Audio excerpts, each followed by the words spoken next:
नमस्कार दोस्तों, GK study with Rakesh में आपका हार्दिक स्वागत है। और भी दोस्तों कैसे हैं? सब बढ़िया होंगे। कैसी लग रही भी आपको क्लासें? पिछली क्लास कैसी लगी भी? बढ़िया लगी तो लाइक शेयर करें भी। आज हमारा टॉपिक है वही कंटिन्यू कर देते हैं। तो राजस्थान के त्यौहार पढ़ रहे थे। राजस्थान के त्यौहार, तो राजस्थान के त्यौहार में हमने 2 महीने कंप्लीट कर लिए थे। नेक्स्ट महीना आता है दोस्तों आश्विन। महीना कौन सा आता है दोस्तों? आश्विन। तो उसी वही तरीका है हमारे पढ़ने का। आश्विन महीने का ये था कृष्ण पक्ष और ये है आपका शुक्ल पक्ष।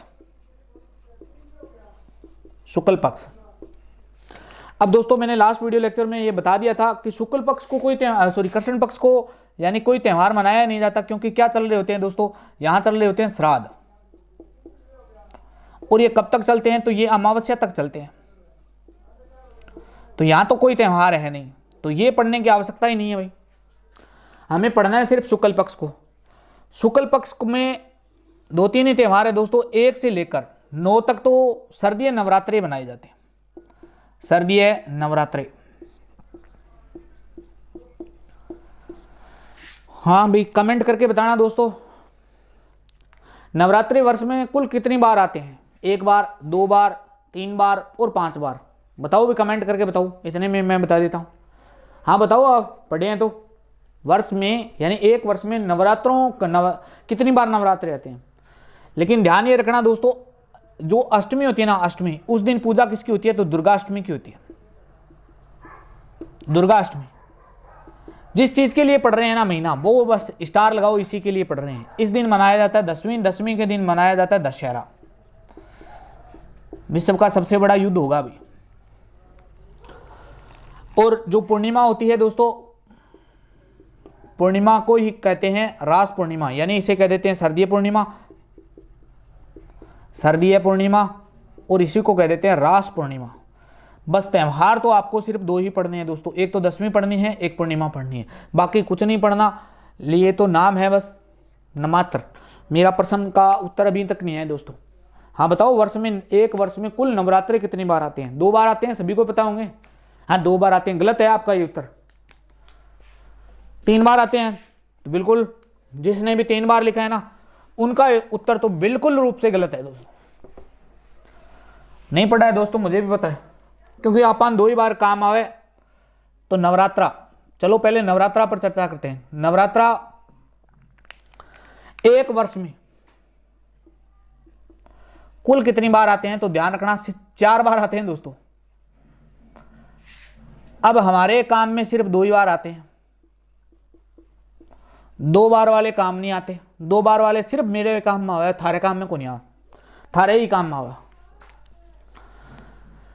ये 2 बार वाले आते हैं ना दोस्तों। इस दिन पूजा किसकी होती है? यानी जब भी नवरात्रि आएंगे तो शक्तिपीठ की पूजा होती है। शक्तिपीठ यानी देवी की पूजा होती है दोस्तों। देवियों की पूजा होती है। ये गुप्त नवरात्रि होते हैं दोस्तों। गुप्त नवरात्रि बोलते हैं इनको। गुप्त नवरात्रि बोलते हैं भाई। और तो और ये किनको समर्पित है? तो ध्यान रखना दोस्तों, तांत्रिकों को समर्पित है। तांत्रिकों को समर्पित। बस यही मोस्ट है दोस्तों। ये 2 बार आते हैं। तो 2 बार आते कब है दोस्तों? एक तो आते हैं, एक तो बोलते हैं नहीं बसंतीय नवरात्रा। बसंतीय नवरात्रा। एक बार बोला जाता है इन्हें सर्दीय नवरात्रा। सर्दीय नवरात्रा। आषाढ़ में आता है एक तो, यानी एक तो आषाढ़ में आता है और दूसरा आता है माघ में। माघ महीना, आषाढ़ नवरात्रा, और दूसरे आते हैं माघ नवरात्रा। तो इनका तो महीना बताने की जरूरत नहीं है, ये तो आषाढ़ में आते हैं। और ये शुक्ल पक्ष में आते हैं सारे के सारे। जितने भी नवरात्रे होते हैं दोस्तों शुक्ल पक्ष में आएंगे 1 से 9 तक। ये भी कब आएंगे? शुक्ल से 1 से 9 तक। ये तो बताने की आवश्यकता नहीं है। ये बसंतीय नवरात्रा शुरुआत कब होता है? तो दोस्तों ध्यान रखना, चैत्र शुक्ल प्रतिपदा यानी एकम से स्टार्ट हो जाता है। प्रतिपदा बोलते हैं इसे। ये लो, तो इस दिन हम क्या मनाते हैं दोस्तों, हिंदू कैलेंडर के अनुसार मैंने बताया था नववर्ष बनाते हैं दोस्तों। बस यही प्रश्न, जिस चीज़ के लिए मैं पढ़ा रहा हूँ इतनी देर से, बस इसी के लिए पढ़ा रहा था। यानी आपसे सीधा प्रश्न पूछा जा सकता है, हिंदू कैलेंडर के अनुसार नववर्ष कब आता है, तो चैत्र शुक्ल प्रतिपदा को। नवरात्रे दे सकते हैं दोस्तों, तो 4 नवरात्रों के नाम लिख देगा और ये दे देगा। तो ध्यान रखना दोस्तों, बसंती नवरात्र का दिन यानी शुरुआत जिस दिन होती है उस दिन क्या होता है, तो यानी कौन से नवरात्रे बोले जाते हैं, तो बसंती नवरात्रे बोले जाते हैं दोस्तों। सर्दी नवरात्रा तो ये अभी पढ़ ही रहे हैं अभी दोस्तों, कौन सा महीना है, आश्विन शुक्ल प्रतिपदा से स्टार्ट हो जाते हैं, यानी शुक्ल 1 से लेकर के कब तक, 9 से स्टार्ट हो जाते हैं। चलो एक और प्रश्न पूछता हूं दोस्तों आपसे, सिर्फ रीट एसएसटी वाले बताएंगे जिनका एसएसटी है। अभी मैंने यहाँ नाम लिखा देवियां, तो दोस्तों देवियां होती है ना, देवियां यानी महिला से संबंधित है। तो महिलाओं को किस ब्राह्मण ग्रंथ में अर्धांगिनी कहा गया है, यानी किस व्यक्ति ने या किस ब्राह्मण ग्रंथ में या कौन सी रचना में अर्धांगिनी नाम से पुकारा गया है, लगाओ भी स्टार और पूछा जाता है अर्धांगिनी।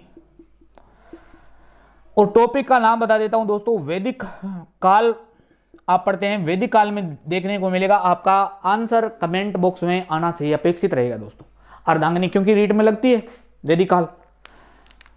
तो बता देना दोस्तों किस वैदिक किस ब्राह्मण ग्रंथ में, कौन सी रचना में, यानी किसने महिलाओं को अर्धांगिनी यानी आधे शरीर की संज्ञा दी है। अर्धांगिनी का मतलब होता है आधा शरीर, यानी आधा पुरुष होता है आधा महिला, उसी लिए कहते हैं महिला।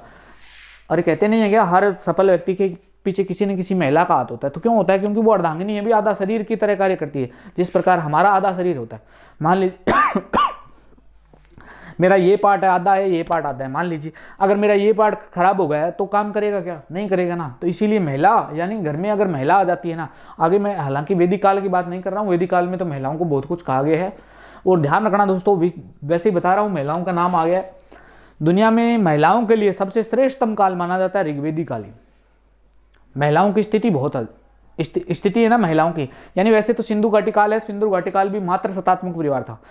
आपसे सीधा प्रश्न पूछा जा सकता है वैदिक काल है, वैदिक काल का किस प्रकार का परिवार था, तो पितर सतात्मक था। आपने राम का नाम सुना होगा, तो वो अपने नाटक वगैरह देखे होंगे, रामायण वगैरह महाभारत, तो वो ऐसा नाम नहीं बोलते हैं क्या, मैं दशरथ रघुकुल, मैं रघुकुल ऐसे बोलते हैं दशरथ नंदन।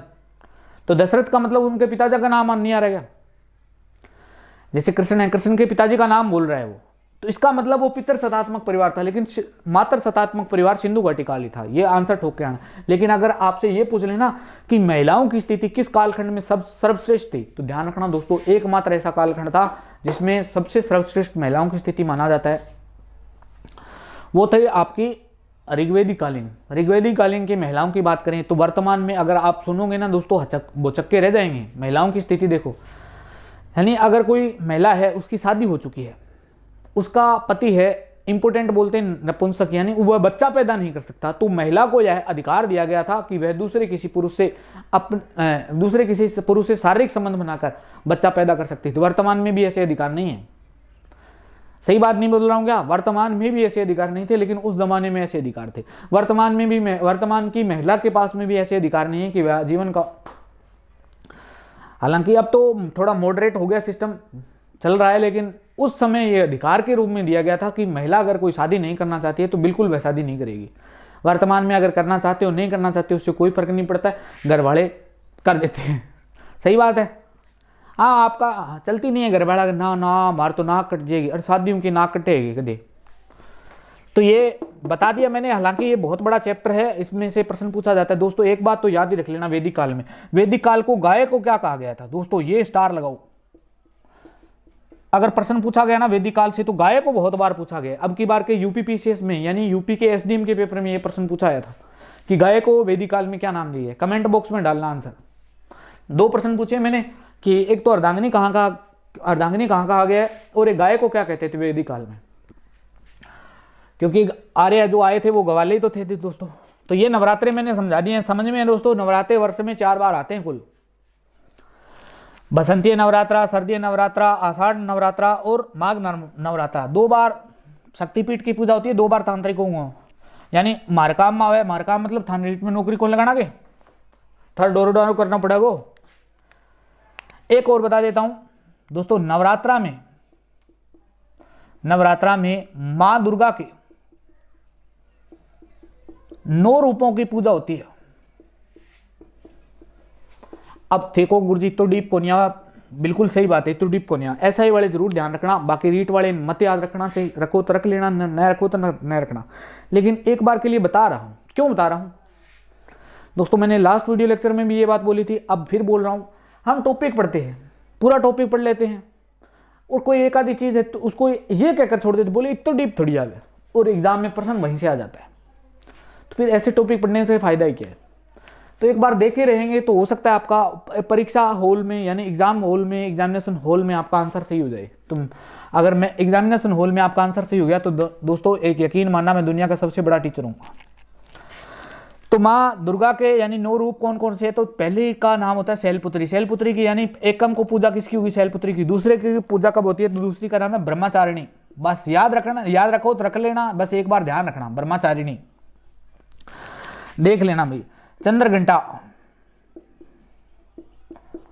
चंद्रघंटा के बाद में याद रखना कुएं माता। कुएं माता के बाद में आप याद रखेंगे दोस्तों स्कंद माता। स्कंद माता के बाद में याद रखेंगे दोस्तों कात्यायनी। और दोस्तों इसमें वैदिक काल से ये महिला भी जुड़ी है, कात्यायनी नाम की एक महिला थी, जिससे एक समाज भी है। राजा दशरथ के यानी दरबार की घटना है। कात्यायनी कालरात्रि, कालरात्रि के बाद में पूजा होती है जिस देवी की, उसका नाम है महागौरी। महागौरी और महागौरी के बाद में सिद्धि दात्री, सिद्धि दात्री की पूजा होती है। ये लो भाई, इतनी देवियां हैं इनके, यानी माता दुर्गा के 9 रूप हैं, इन 9 रूपों में से पूजा होती है दोस्तों। शैलपुत्री, ब्रह्मचारिणी, चंद्रघंटा, कुएं माता, स्कंद माता, कात्यायनी, कालरात्रि, महागौरी और सिद्धिदात्री। कितनी होगी भी, 3 3 6 और 3 9 कंप्लीट है दोस्तों। बस एक बार नाम ध्यान रखना दोस्तों।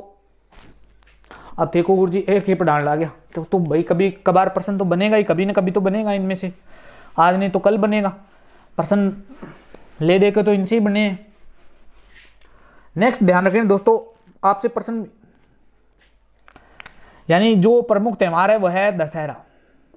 दशहरा से प्रश्न पूछे जाते हैं, तो बस हमारा चैप्टर ये है दशहरा। दशहरा दोस्तों कब आता है, तो आश्विन शुक्ल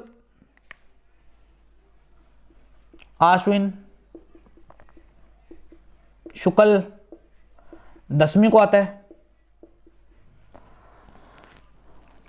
दशमी बोलते हैं इसे। विश्व का कहते हैं इस दिन सबसे बड़ा युद्ध हुआ था। विश्व का सबसे बड़ा युद्ध,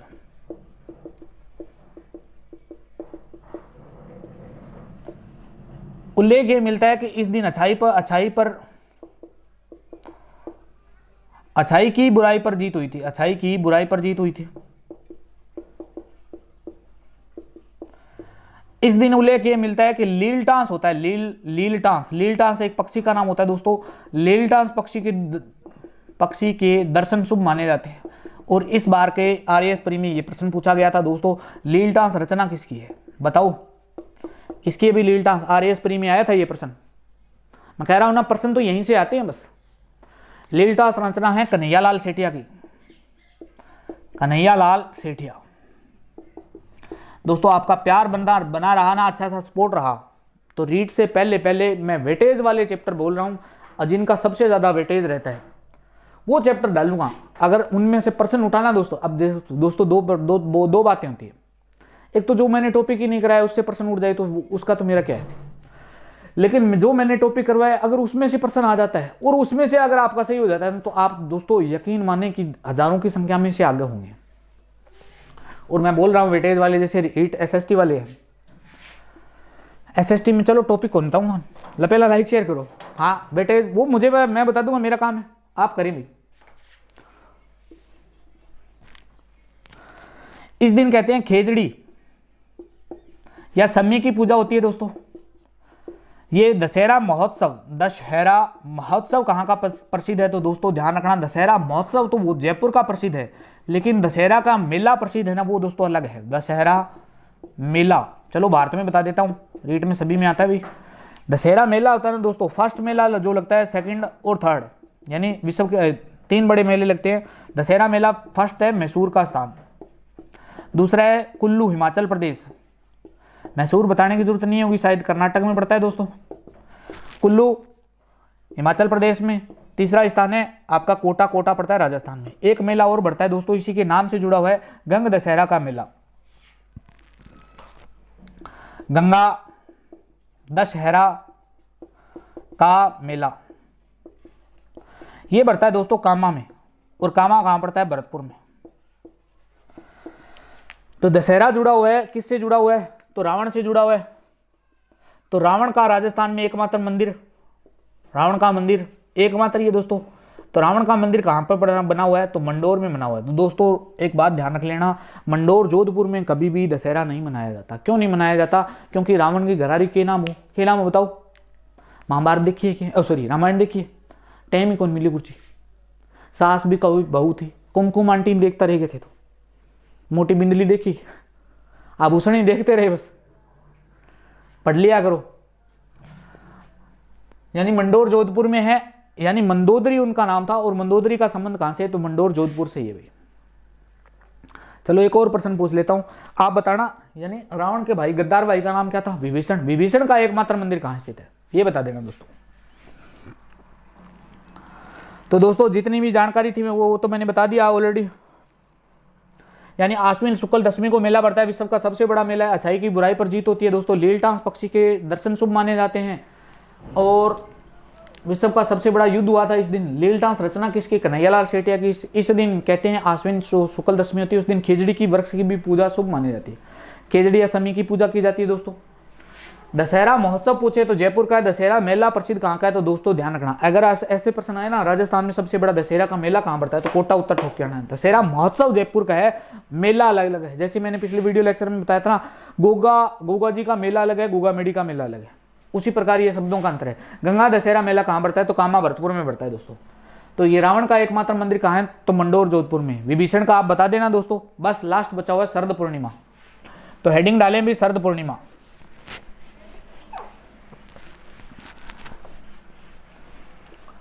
हेडिंग डाले शरद पूर्णिमा,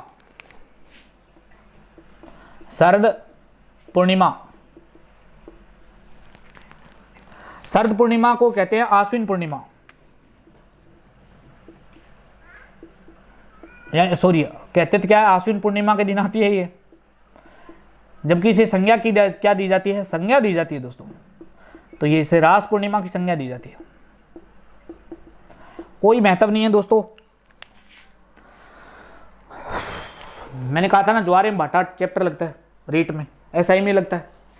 अगर इन ज्वार एवं भाटा समझ में है तो एक चैप्टर ज्वार एवं भाटा से निकल कर आया था, चंद्रमा की कलाएं। ये अब की बार के सेकंड ग्रेड में प्रश्न भी पूछा गया था। चलो एक प्रश्न भी पूछूं था, देखा कि तो नॉलेज है। ये चंद्रमा है दोस्तों। मान लिया जाए कि आधा भाग इसका ये काला हो गया, आधा भाग गोरा है, तो इसको क्या कहते हैं? मान लिया जाए ये चंद्रमा है, इसका 75% भाग गोरा है, 25% भाग काला है, तो इसको क्या कहते हैं? मान लिया जाए कि 75% भाग काला है और ये भाग गोरा है, तो इसको क्या कहते हैं? तो ये इस प्रकार की चंद्रमा की कलाएं। सेकंड ग्रेड में अब की बार सीधा प्रश्न आया था 50% वाला। बताओ, बताना एसएसटी वाले। इर्द गिर्द नहीं है आपकी पढ़ाई, देख सकते हैं आप कितना पढ़ते हैं। मैं क्या बताऊं, आप पढ़ते हैं, आप बताओ, कमेंट करके बताओ, आपका काम है। चैप्टर आएगा तो मैं बता दूंगा। यानी इस दिन चंद्रमा है ना,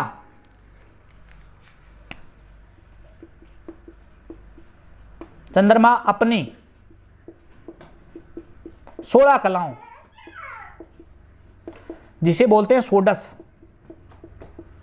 से परिपूर्ण होता है दोस्तों।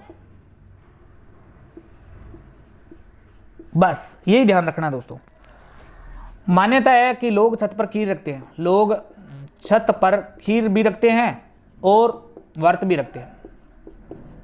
बस ये तो मान्यता है, याद रखो, रख लेना, नहीं रखो तो मत रखना चाहिए। बस आपको क्या ध्यान रखना, शरद पूर्णिमा को क्या कहते हैं? रास पूर्णिमा। और चंद्रमा अपनी 16 कलाओं से परिपूर्ण कब होता है? तो इस दिन होता है दोस्तों। तो ये लो दोस्तों, हमारा आश्विन महीना कंप्लीट हो जाता है। अब नेक्स्ट वीडियो लेक्चर में हम बात करेंगे नए महीने की, जिसका नाम होता है कार्तिक माह। कार्तिक माह में 2-4 कार्तिक और वैशाख महीने के 2 महीने इंपॉर्टेंट है, उसके अलावा कोई इतने ज़्यादा इंपॉर्टेंट नहीं है। 1-2 वीडियो लेक्चर में हमारे पूरा महीना का यानी ये त्यौहार वाला चैप्टर खत्म हो जाएगा दोस्तों। वीडियो कैसा लगा लाइक शेयर कमेंट करके जरूर बताना दोस्तों। अगर अच्छा लगा हो तो कमेंट बॉक्स में आपका आंसर प्रेषित रहेगा, यानी अच्छा लगा तो भी कमेंट करना और अपने मित्रों तक भी शेयर भी कर देना। मिलते हैं दोस्तों नेक्स्ट वीडियो में, तब तक बने रहिए। धन्यवाद दोस्तों।